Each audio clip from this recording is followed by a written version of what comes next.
These are conversations with theater makers and university theater. My name is Jamie Mellema. I am the scenic designer, our resident scenic designer for university theater. Our guest tonight is Chicago-based director Matt Miller. Welcome, Matt.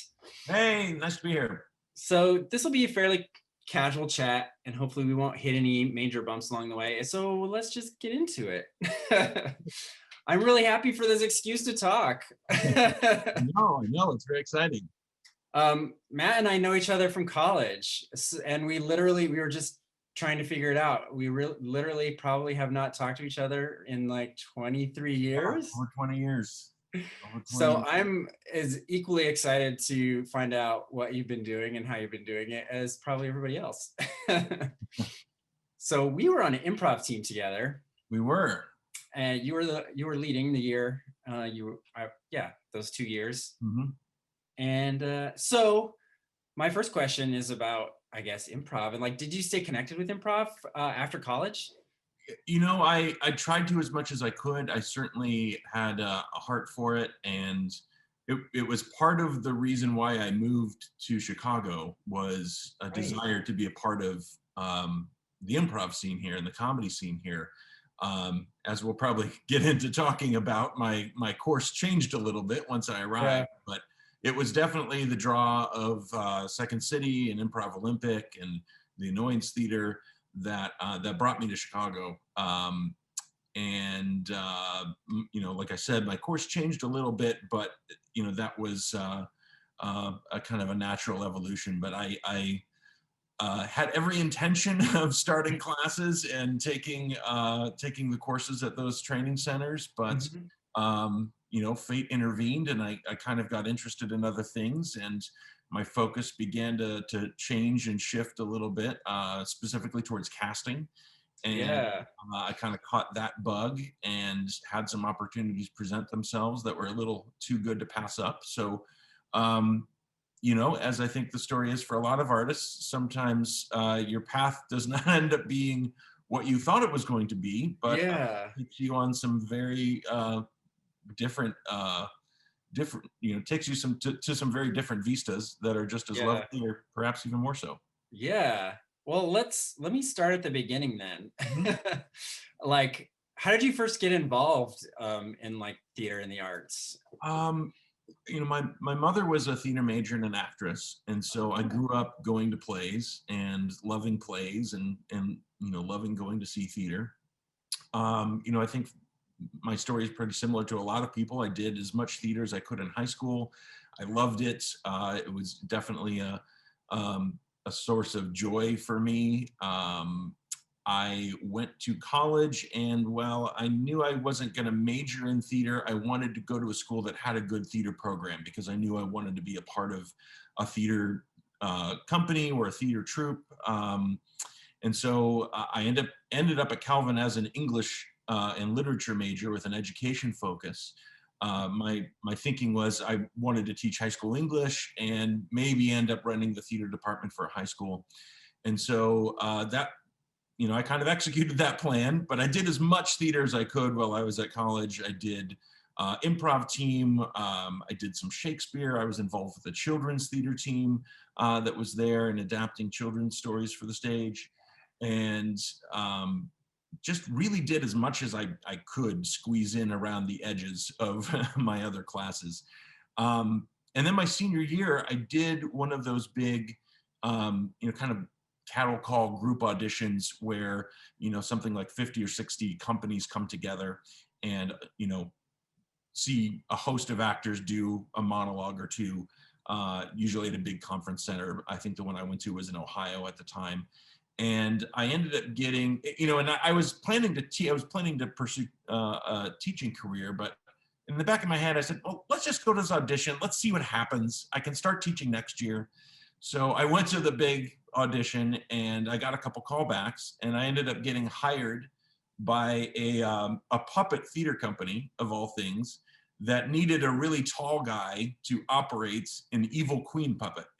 That's right. I forgot all about this. Yeah. So my first job out of college ended up being with this small company based out of Southern Ohio in Cincinnati. Yes. And they taught me all the puppetry skills. I was a novice, but ended up spending a full year on the road with them. Really loved it. That weird job led to other weird jobs. So, you know, as it happens, you start to, you know, talk to other actors, meet other people in the course of that work. I ended up getting a contract with a children's theater company in Virginia. Again, being tall and lanky really helped me at that time. I was cast as Ichabod Crane, and I think I did a Christmas Carol as well. So, you know, two kind of standards. And then that weird job led to another weird job. I ended up getting hired by SeaWorld Cleveland, which doesn't exist anymore. But at the time, I was hired to be the announcer for the Birds Show.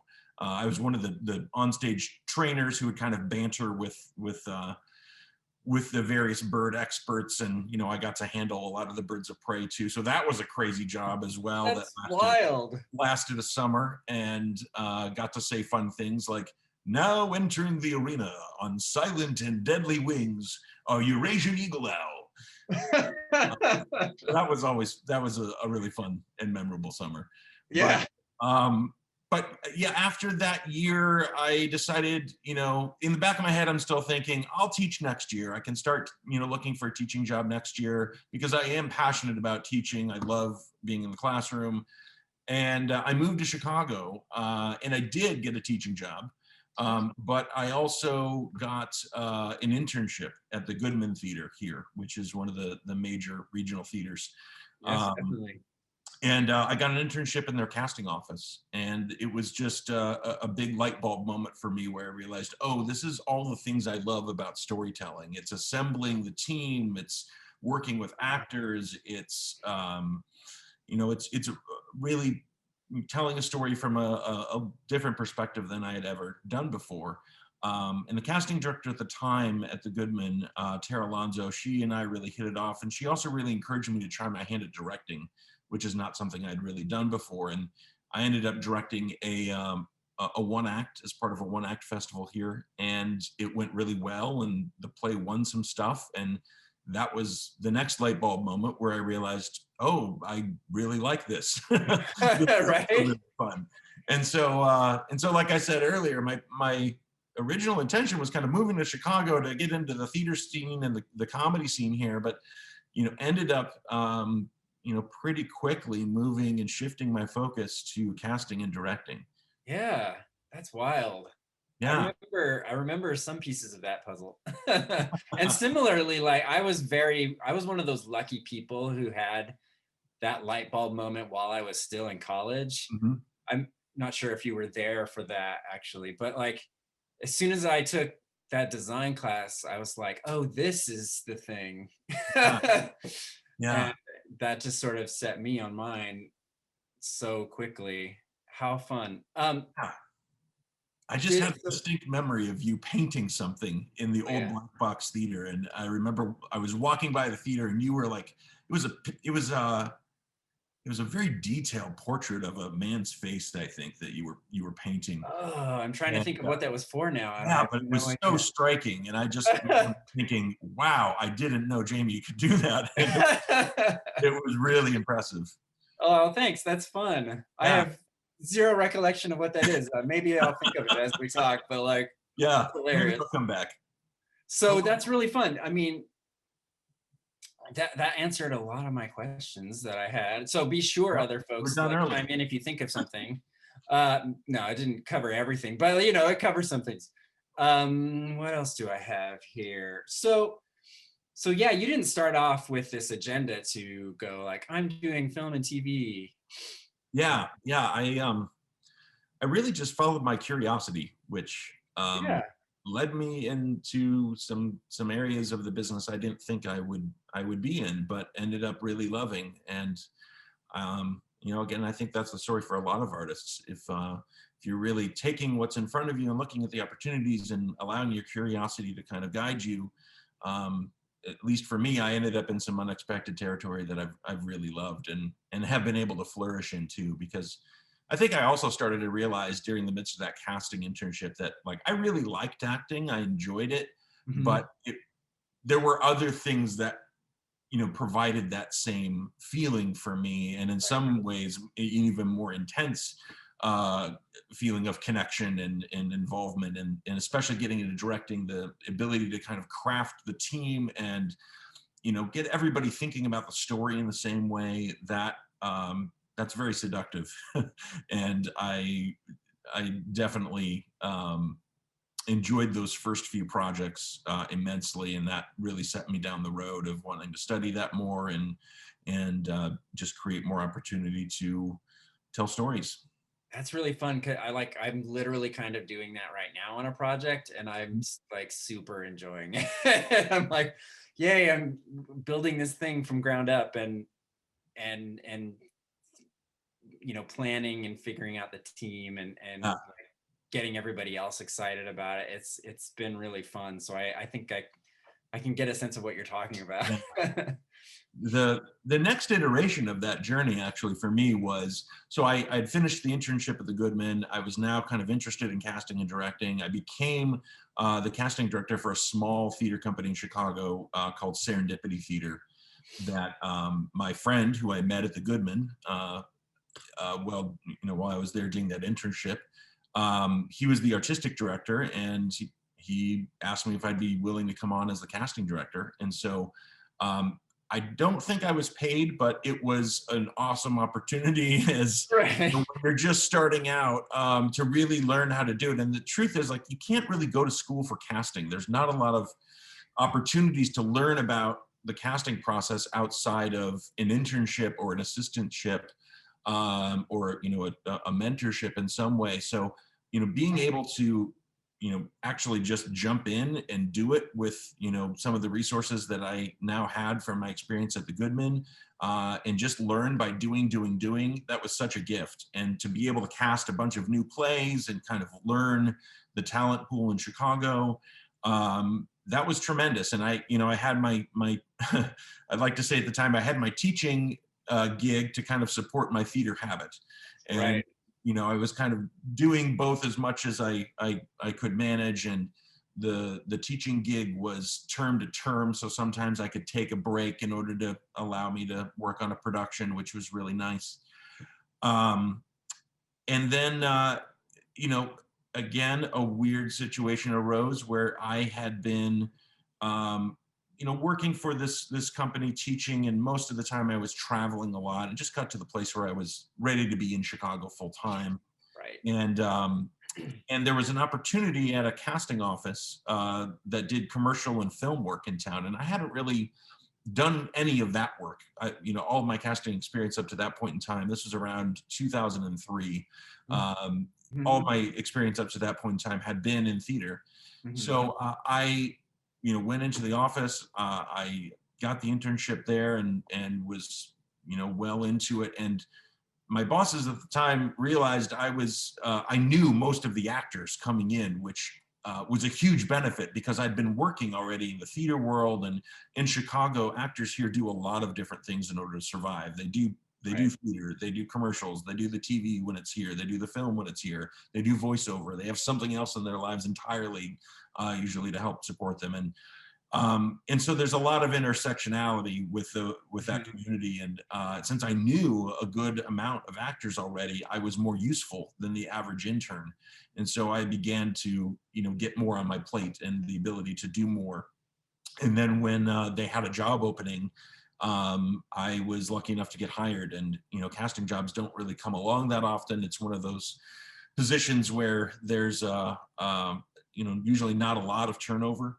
So I was Mhm. very fortunate. Was hired on by then it was TPR casting. Now it's PR casting in Chicago. But was hired on there, and over the next about 5 years, worked my way up from casting assistant to associate casting director, working on just everything from print ads to major feature films. The one great thing about working and casting in Chicago is you do a lot of things in order to survive. There's not the same volume of work in Chicago as there is in LA or New York. Right. Casting directors in those cities tend to be a little bit more specialized. So a casting director in LA might only be working on commercials or only working on Right. comedic feature films, whereas in Chicago you're kind of doing everything, which I really loved. I loved being able to work on big movies, indie films, some student films, a ton of commercials, and that was a pretty formative experience, and really great to have that perspective moving forward. Um, the Yeah, I was excited to see that you had done casting for A Stranger Than Fiction, because it's one of my favorite movies. Oh, I love it. Yeah, It's that a was great movie. that was a really special one too. Yeah. Mark Forster, the director. Um, just a quick anecdote about him. Most of the time when you're casting a film and the director comes in for the director session, they sit kind of in the back of the room on a couch, or they're watching a monitor where they can see the actors, on, Right. and so you can kind of see, how they look on camera, essentially. Right. Yeah. And Mark didn't do that. He actually read with each of the actors who was coming in for their callback, and he sat in a chair probably 3 or 4 feet away from them. And it was just this great experience because the actors knew that they had his full attention, and he was very polite and was very present with them in that moment. But there wasn't a lot of takes. It was just pretty much once or twice, and a Mhm. little bit of a meet and greet. But it was such a lovely process with him, and It's I have really some fond cool. memories of that film. It's a good one. That's good. I'm glad to hear that. I don't want to hear like the horror stories, like Yeah, the yeah. awful situation and then my film is ruined forever. No, that was We got a a really good one. good. We have a question from Ashley Yeah, asking, was it ever scary to keep changing your path? Was where your path was going, and do you ever wish you continued with education? good question, Ashley. Yeah, I think you kind of have to learn how to live with your doubts. Your doubts are not going to go away ever. Right, even if you're doing the thing you think you're supposed to be doing. Exactly. Um, there was a point in time where after, I had kind of gone as far as I could go at the casting office, and I thought, all right, what's my next step? Should I go to grad school for directing? Should I Mm, pursue more professional work? I kind of knew I wanted to get into directing on camera and just really directing as much as I could. And I went through the MFA directing application process, and went through the interviews, and got really close at a couple good schools. And it was a tough decision, and I ultimately decided not to go, mm, and pursue some other opportunities I had in Chicago. And you know I don't know if that was the right choice. I think for me it was, but right. those kind of changes and course kind of recorrections happen all the time. And I think it's just good, like I said earlier, to make sure you're kind of following your curiosity and staying open, because that's also kind of an improv tenant. It's like the yes and approach to Right, yes. what you're doing, and making sure that you are keeping that affirmative outlook on what you're doing. And nothing good can happen when you say no. You have Right, that's so to, true. yeah. It was actually a question I was going to ask later, or in conjunction with the improv question, was like, how has improv continued to influence your life? Like, has it at all? And that's a great point. Yeah, I mean, I'm such a fan. I think I love going to improv shows. I love watching. There's nothing more sublime than good improv. Right? There's also nothing worse than horrible improv, but but Yeah, it's a there's double-edged sword. nothing more sublime than excellent improv, and that certainly is something you can find readily in Chicago. One of the great perks of being a casting director in Chicago is that most of the improvisers, the top tier improvisers, were coming through the office on a weekly basis Hmm. to audition for projects, Right. films, commercials. And so I was able to develop friendships with many of them. I was able to, one thing that kind of came out of my time early in the casting days was Saturday Night Live started shopping in Chicago. Huh. kind of like 2006, 7, 8, somewhere in there, they were starting to come more heavily to Chicago to actually do showcases and look for talent. Right. And one of the things they wanted to see from actors was impersonations, and that's not exactly an improv skill. That's not Right. exactly something that you practice in courses. And how to execute a good, you know, a good impersonation is a whole different skill set. So I Right. had a few improviser friends who were in the mix to do these SNL showcases, and they were just terrified about that prospect of having to do Mm. that. So we kind of, with myself and a few others, developed a very collaborative workshop to try and figure out how can we help each other uh, Hmm. prep you for these showcases. And it was really fun. It was some of the most fun workshops I think I've ever led, mostly because it was, I wasn't really the leader of it. It was more like, hey, we're all coming into this together with the common goal of Right. trying to find a way to create good impersonations, and for everyone to leave this workshop with some good material. Right. And Facilitating. yeah, and so some really lovely and awesome work came out of that. Cecily Strong, Vanessa Bayer, Paul Britton, a lot of folks who went through there ended up um, getting onto the show, which was That's even more. amazing. So yeah, that was a really fun experience, and something that kind of came out of my connection to the improv scene. Now I love working with improvisers when I'm on set working on a commercial, just because I know the training, I know Mhm. how good they are at listening, and that's not something that you can teach quickly on a Right. commercial set. So Right. I do tend to favor performers who have that in their background. Is so I how do I ask this? So your shift to TV and such sort of happened very organically, it sounds like. Yeah, I ended up directing a web series with Right. a sketch group in Chicago called the Katydids. Mhm. A bunch of ladies, their first names were all Katie. Earlier about a pilot that they wanted to make, and it Right. wasn't exactly a match for us at that time. But then I came back to them a few months later with this idea for a web series about teachers, Mhm. and we ended up working on that together, and shooting it, and we put it online without too many expectations, and the Illuminati of the theater world kind of ended up contacting us. I think I gave you one clip from the web series that you Yes. have, and this was one of the first videos we put up that kind of exploded. This was, I think, right at a time when web series were starting to be viewed as a little differently by Hollywood. We came out with Broad City and High Maintenance, and some Right. of those kind of more, heavily executed web series. So if you have that, let's take a look.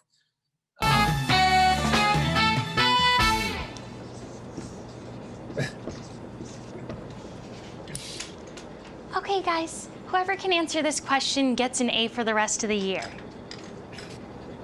Oh, got some answers. That's great. Go ahead. I think his face got burned by oil. I think he got burned by oil. That's a great detail. Great critical thinking, yeah. Maybe he got scratched by a tiger. Scratched by a tiger. That's a real possibility, too, for sure, yeah. Maybe he got shot. Maybe he got shot in the face. Yeah, I want to think more about that one.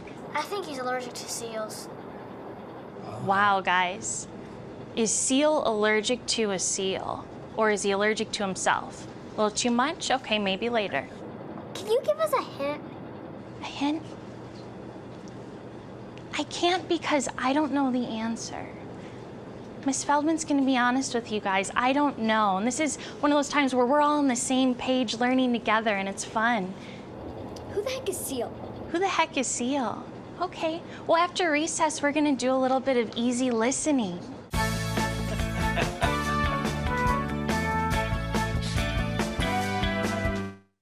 So did this idea for this web series come from your teaching work, or? Yes, there was definitely a lot of crossover from my work as a teacher.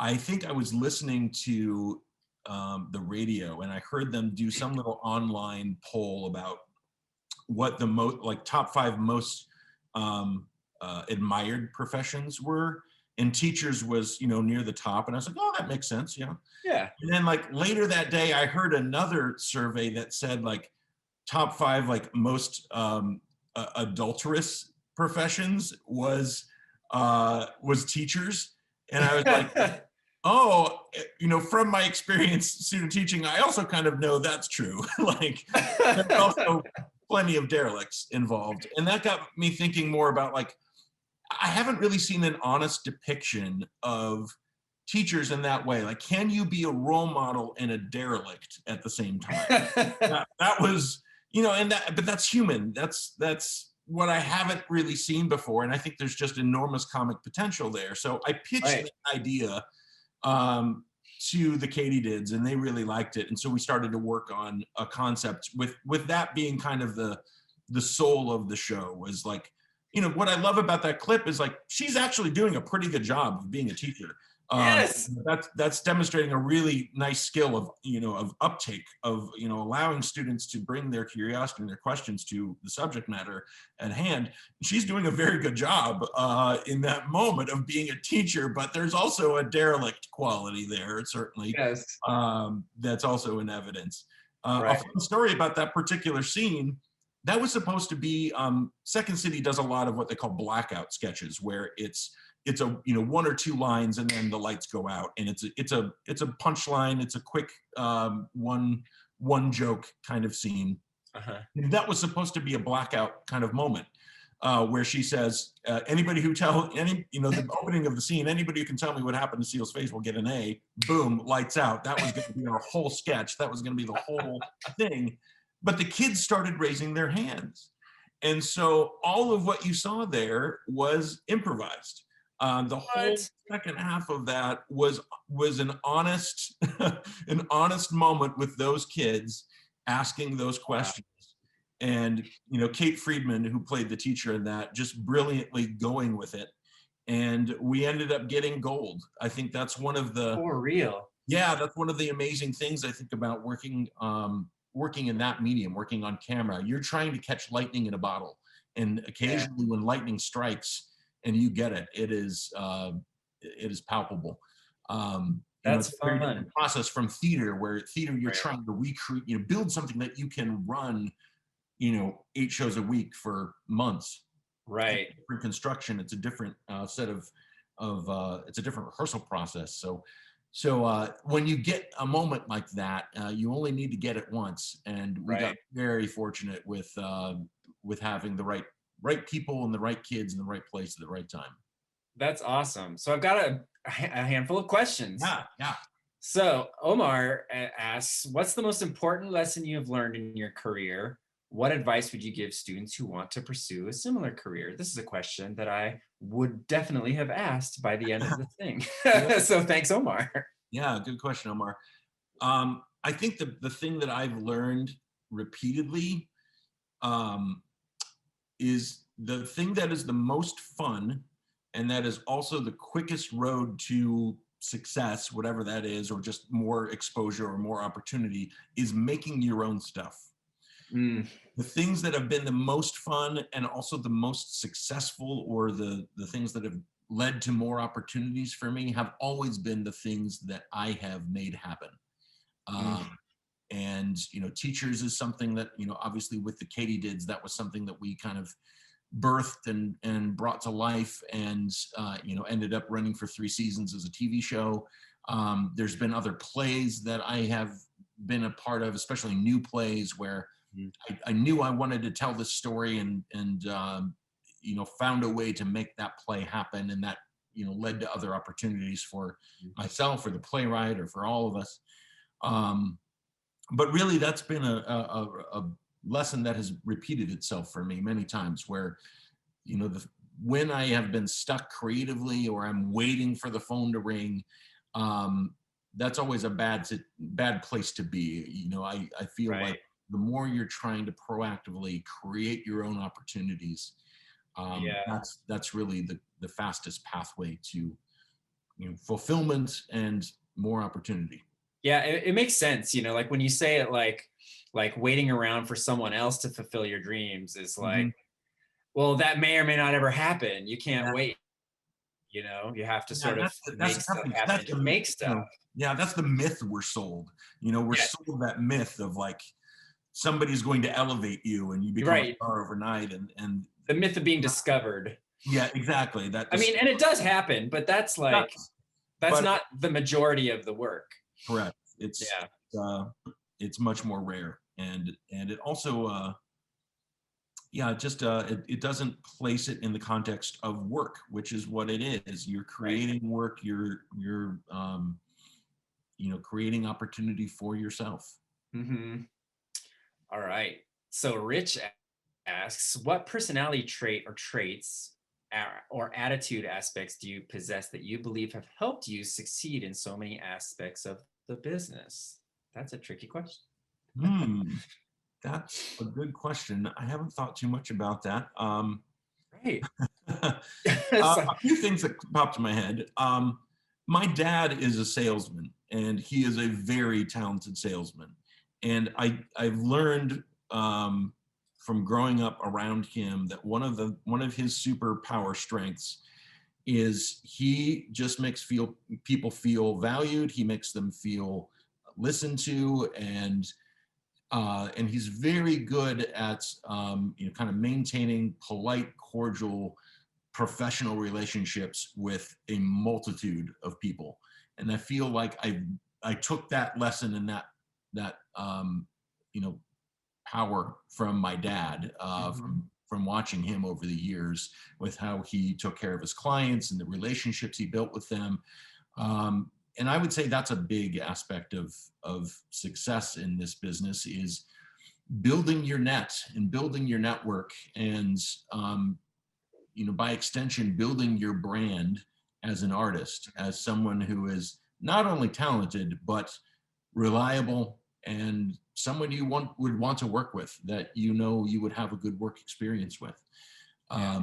So I've tried to do that as my dad modeled for me, in this branch of of entertainment that I'm in now. But that's one thing. One thing that maybe can't be replicated. I'm very tall, and it does help.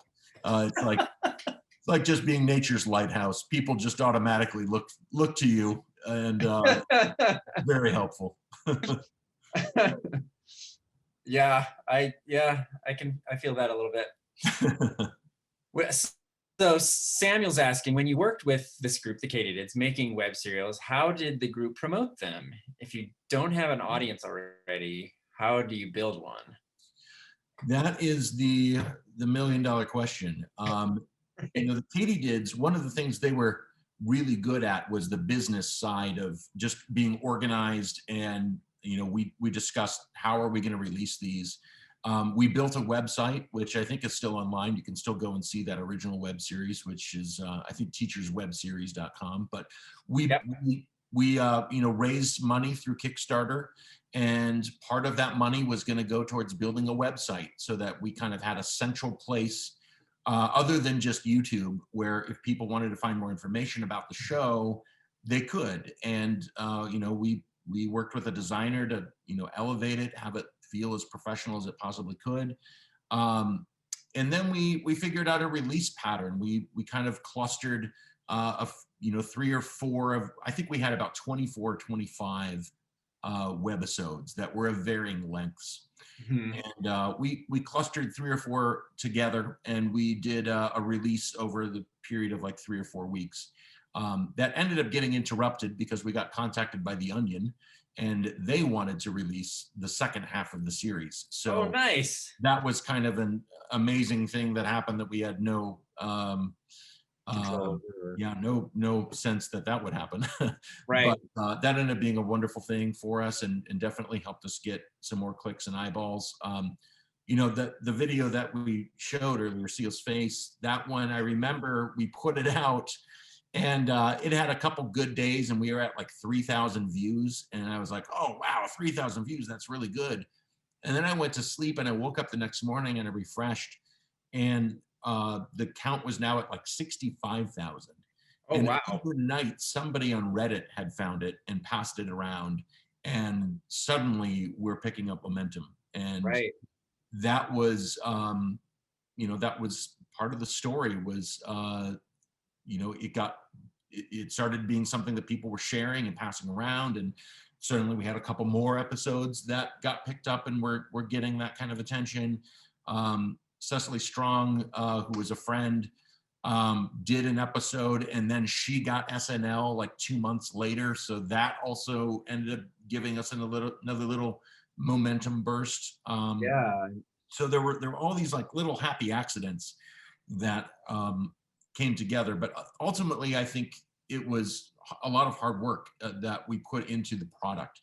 We spent a year working on the characters and the kind of comedy that we wanted to make, so that when we got into a position to be shooting, we could take full advantage of our time and Yeah. improvise a little bit if we wanted to. The ladies were really good improvisers, and so several of our episodes had improv in them. But yeah, we were as planned as we could be in terms of the release, but then the internet is still kind of the Wild West, and anything can happen. Right. The internet's going to do what the internet does. Exactly. Wow. So now that we've talked about it, it's been brought up. We've gotten the question, how tall are you? I have shrunk a little bit from college days. I think I was What? 6'7" in college, and now I'm down to a measly 6'6". Oh. I've shrunk a bit in my old age, but yes, I'm just tall enough to be super uncomfortable on airplanes. Oh my God. Yes. So how do I ask this? Does theater still have like a place in your heart, or are you mostly still like TV or web or Good question. I am itching to get back to doing a play, and I would love to do that at some point. The hard thing now is once you kind of get into the commercial sphere, which that's primarily what I'm working in now. Right. It's very hard to step back from that and take the time you need to do a play, because your agent might be working on things for you that are a couple months in development, or Right. things happen very quickly in the commercial world. And when you get momentum in the commercial world, you need to stay with it, kind of like a train. You need when you get off the train, there's not a guarantee that another train is going to be coming along right behind the one you just got off. So there's a little bit of risk involved, and when you have some good momentum going, it's important to stick with that. Commercial directors tend to be kind of hot and cold. You're hot for a little while, and then you cool off, and then you get hot again, and then you cool off. Mm-hmm. So I'm coming off of a few really good years, and there might be, once the pandemic is a little bit more in hand and theater starts to come back a little bit more organically, right, there might be some more opportunity for me to get back and direct some plays. But for the time being, I'm keeping the focus on the commercial work, well, that which brings I really enjoy. It is itself its own storytelling challenge. I love the task of trying to tell a story in 30 seconds, and how can you make that a full and meaningful experience in 30 seconds? That's a really specific acting / directing challenge to like tell a full story in 30 seconds. And what's lovely when you develop that level of scrutiny working on a commercial script and a commercial story that's 30 seconds, you take that back when you work on a play. And interesting.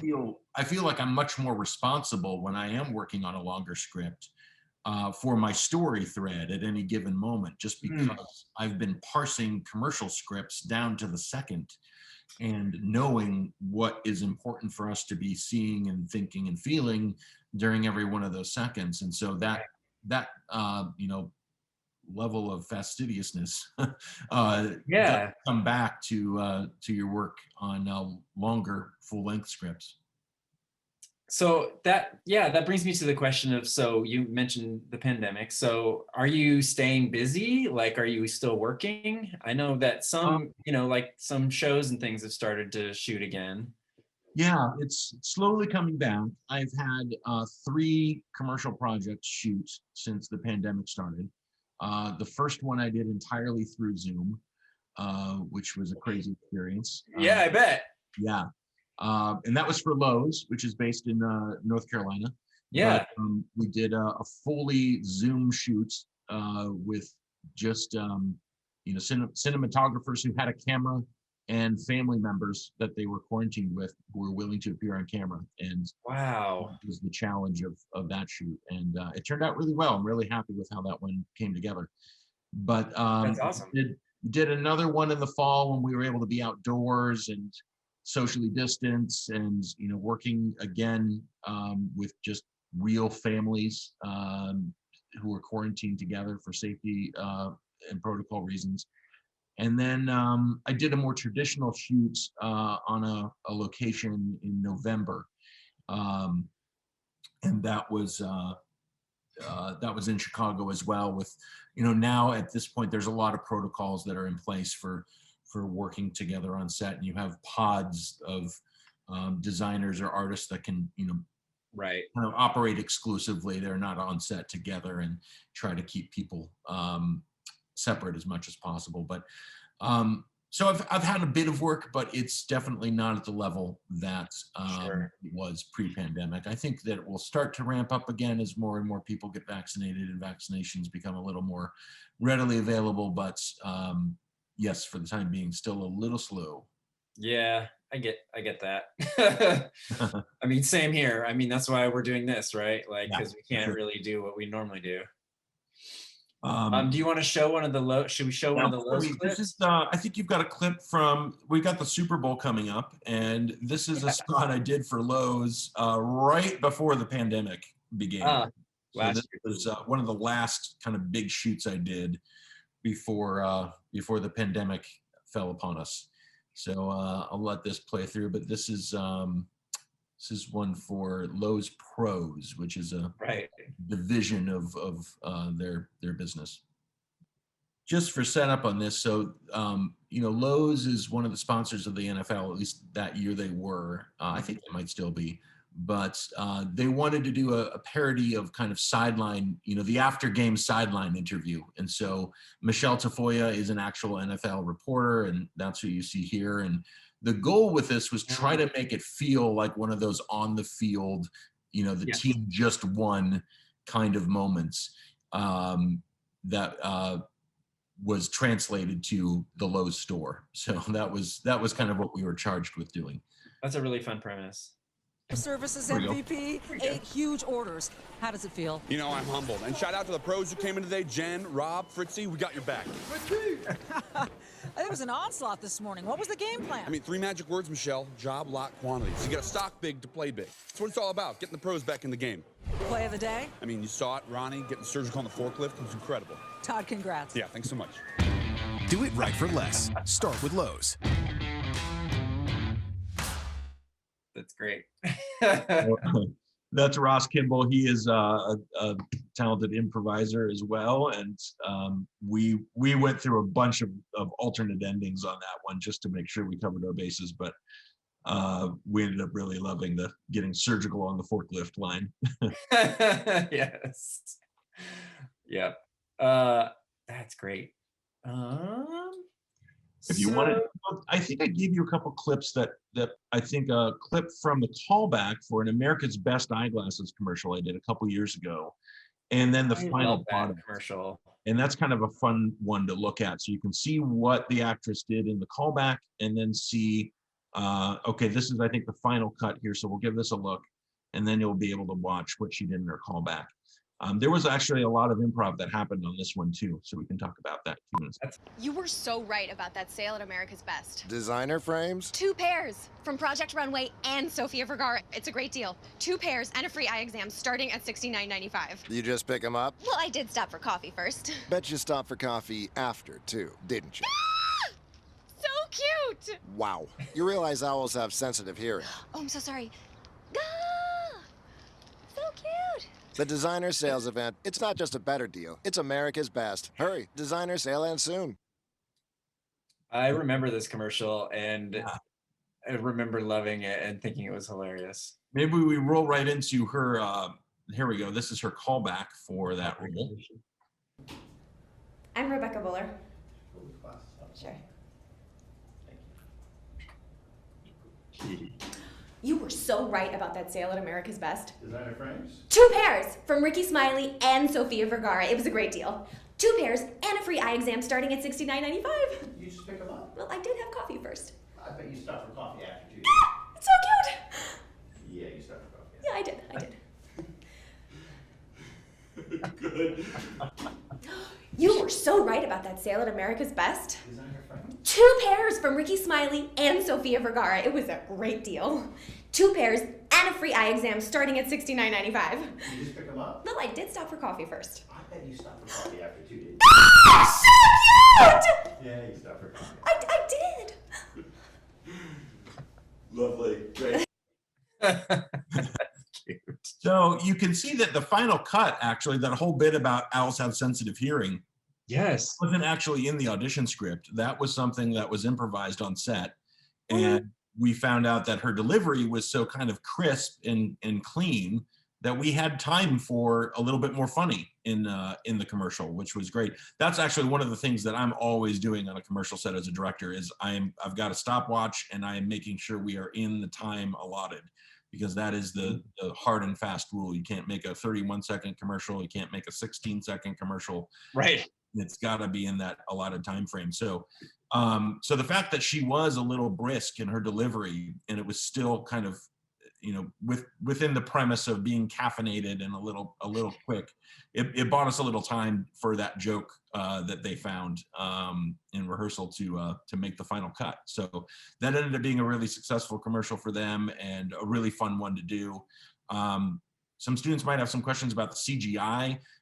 So that's all added later. We do not actually have a talking owl. No, that's surprising. But we have a little stuffed owl that we'll kind of put there so she has an eye line and can see, make some connection with where that's going to be. And then I personally bring the voiceover artist to set so that, they can actually do that live.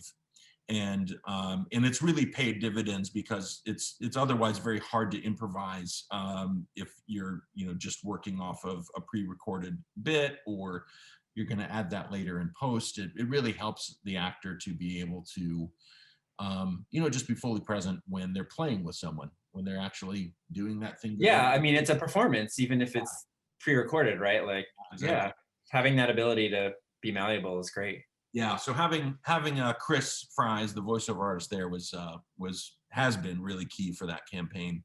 But that was an exciting one and kind of fun to see what she did in the callback that got her noticed. I think the hard thing performance-wise with that one is like not getting too caffeinated, but finding the right level of caffeinated to make that joke work. Right. I think the second take in that audition, I asked her to do it a little bigger, and she was right the first time. Her first take was kind of right on the nose, and I'm glad that she was able to make it bigger and displayed that she could make that adjustment. But she was kind of right on the money with where she came into the audition. Excellent. So speaking of sort of auditions, you also created the Chicago Virtual Showcase, right? Yeah. Can you talk a little bit about that or how that came about?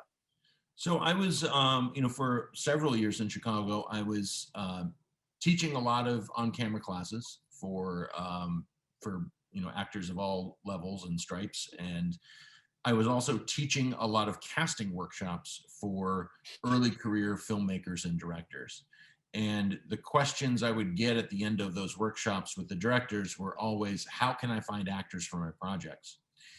And then when I was teaching the actors, it was always, how can I find auditions? How can I, find opportunities to be in films?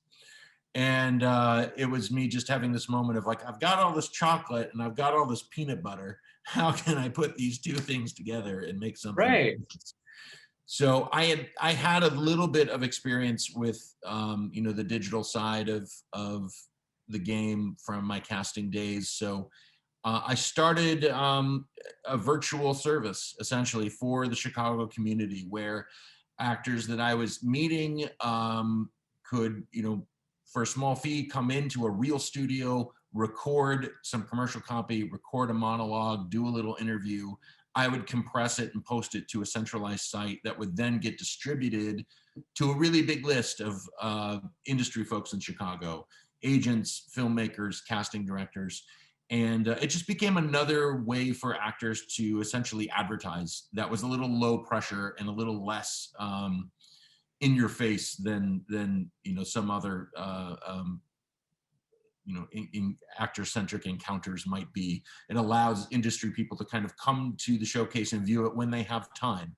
They're not putting an immediate bid on that industry person's time, which is an important thing. So it's kind of there for them to reference and look at when they've got the time in their busy schedule to kind of look at some new talent and furthermore, see some actors in action. So it's a little bit more, I think, successful than just a traditional headshot mailing in that regard. And then you get to see actors doing some work. And the track record has been really good. It's been something I've enjoyed doing because the success stories that have come out of it have been so fun. And pretty much every month there's usually one or two really nice success stories where somebody got a big audition or somebody got an agent from the showcase, and that's kind of enough motivation for me to keep it going. So we've been on a pandemic hiatus for a while, but hopefully we'll be back in action soon. It seems like another example of you making your own work or your own opportunities. Yeah, and it's been a nice way for me to stay in touch with kind of my colleagues and work associates from my casting days too. And I think that all links together. Your network needs to be large and strong. Yeah. It's also a way for me to stay in touch with the larger Chicago community that I sometimes am not seeing as frequently as I used to. So it's nice in that regard. So we have one last question before we have to wrap it up from, I think, Jenny. She says, "Hi, Matt. Thank you for the invaluable advice. Nothing good comes from no, and follow your curiosity. That's fantastic. Do you have any advice or tips to recover from a career misstep?" I think the thing to know is that a career misstep doesn't really exist. I think it's something that it's one of those kind of thought distortions that I think as artists you can very easily fall into. But the true ramifications, there's very few instances where I think you do something and it has long-term negative impact on your career. Case in point, I directed a play 2009 or 10 that I was really excited about, and it ended up being a huge flop. And it was something that I created with a group of actors, an ensemble, and I learned some tough lessons. I didn't leave enough time for the tech process. We didn't have enough previews to really workshop with an audience, which is super important for new plays. And so I learned some very tough lessons, but out of that came a knowledge that I took into my next couple projects that made a huge difference there. And so you have to look at it as a link in a chain. I also think that's maybe a little bit of just the nature of theater in Chicago, is that a lot of it is experimental and a lot of it doesn't work. And that's one of the beautiful things about the Chicago scene, is that there's some things that don't work. And there's also some beautiful, beautiful theater that happens. And I think that's the hallmark of a really thriving and successful theater scene, is that you can have a few friends and a few $100s and you can make a play happen. And that's Right. that's a pretty great thing. And if it's bad, it goes away, and you take the lessons and the experience and the friendships, hopefully, into the next project. And if it's great, it's great, and people come and see it, and that's also wonderful. But I think it looms large in the artist brain, but it's really a question of perspective and looking at the long-term picture and what are the lessons that I can take from this particular project into my next project, because there will be a next project. And that's, I think, the more important thing to be thinking about is what are my takeaways from this experience as I move forward. Yeah, exactly. If even if the only thing you've learned is that this thing is not for you, that's still a huge thing. Yeah, you've definitely taken something away from that, and now we're ready to move forward. So yeah, that's great advice. It's a good question. So, yeah, we need to wrap up. We've put your website in the chat for folks if they're interested in looking at more clips or finding out more about you. Matt, thanks so much for being here with us. And again, thank you everyone for coming. We'll see you all again soon. Thanks, Jamie. Thanks, everybody. Thank you. It's so great to see you again. Good to see you.